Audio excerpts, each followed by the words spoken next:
महाभारत को सनातन धर्म का 5वां वेद भी माना जाता है। महाभारत में कुल 1,10,000 श्लोक हैं। कहा जाता है कि महाभारत द्वापर युग की रचना है।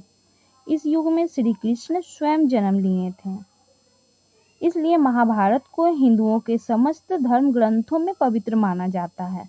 नारायण स्वरूपी भगवान श्री कृष्ण, उसके सखा अर्जुन, देवी सरस्वती, भगवान व्यास जी का नमन करते हुए असुरों पर विजय प्राप्त करने वाली महाभारत की कथा को प्रत्येक व्यक्ति का अध्ययन करना चाहिए। आपको प्रस्तुत करते हैं संपूर्ण महाभारत की कथा।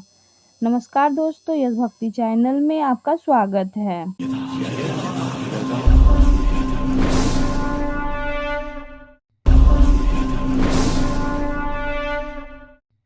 महर्षि वेद व्यास द्वारा रचित महाभारत में कुल 18 प्रत्येक पर्वों के श्लोकों के माध्यम से महाभारत की कथा का संपूर्ण सार बताया गया है। महाभारत की कहानी की शुरुआत महाराजा शांतनु के राज्यकाल से होता है। गुरुवंश में जन्मे थे। महाराजा शांतनु का विवाह गंगा माता से हुआ था।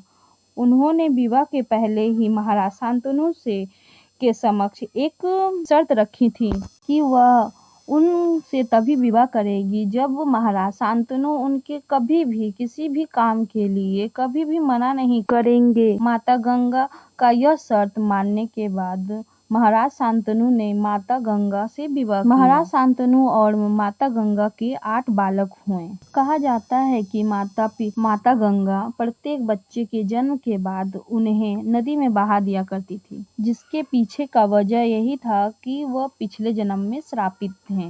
लेकिन माता गंगा जब अपने 8वें पुत्र को नदी में बहाने जा रही थी, तभी महाराज शांतनु ने उन्हें टोक दिया। माता गंगा का वही पुत्र आगे चलकर देवदत्त यानी कि भीष्म पितामह के नाम से जाना गया। भीष्म को कौरव और पांडव पितामह कहकर संबोधित करते थे। महाराज शांतनु के टोकने के बाद माता गंगा ने बताया कि हमारे 8 पुत्र पिछले जन्म में पशु देवता के अवतार थे, जिन्हें गुरु वशिष्ठ ने उसकी गायों के हरण करने के लिए श्राप दिया। से मुक्त करने के लिए मैं उसे पानी में बहा दिया करती थी। अंत में आपने मेरा वचन तोड़ा है, इसलिए अब मैं अपने इस पुत्र को यानी देवदत्त को अपने साथ ले जा रही हूँ। इतना कहकर माता गंगा वहाँ से चली गई। के बाद महाराज शांतनु ने हर रोज माता गंगा से अपनी गलती का क्षमा करने के लिए रोज नदी के किनारे जाया करते थे। फिर एक दिन माता गंगा भीष्म यानी देवदत्त को हमेशा के लिए महाराज शांतनु के पास छोड़कर चली जाती। महाराज शांतनु अकेले ही भीष्म का पालन पोषण करते हैं और उनको एक महान योद्धा बनाते हैं। एक बार की बात है, महाराज शांतनु जब जंगल में शिकार करने के लिए गए थे, तभी वहां पर उनकी मुलाकात सत्यवती से होती है, जिन्हें वो प्रेम करने लगते हैं। महाराज शांतनु सत्यवती के पिता से उनका हाथ मांगने जाते हैं। सत्यवती महाराज के आगे एक शर्त रखती है, वह उससे तभी विवाह करेगी जबकि वह भीष्म के स्थान पर उनके गर्भ से जन्म लिए बालक को हस्तिनापुर का अधिकारी घोषित करेंगे।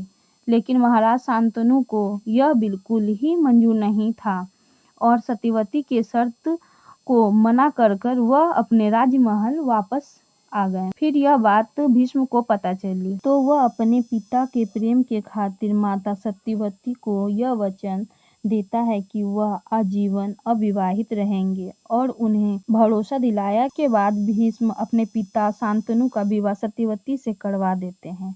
अपने पुत्र का बलिदान देखकर महाराज शांतनु भी को इच्छा मृत्यु की वरदान देते हैं। हाय गाइस, अगर इसके आगे का वीडियो चाहिए तो प्लीज़ कमेंट में यस लिख दीजिएगा। अगर आपको ये स्टोरी पसंद आया है तो प्लीज़ लाइक एंड सब्सक्राइब करें। थैंक यू दोस्तों।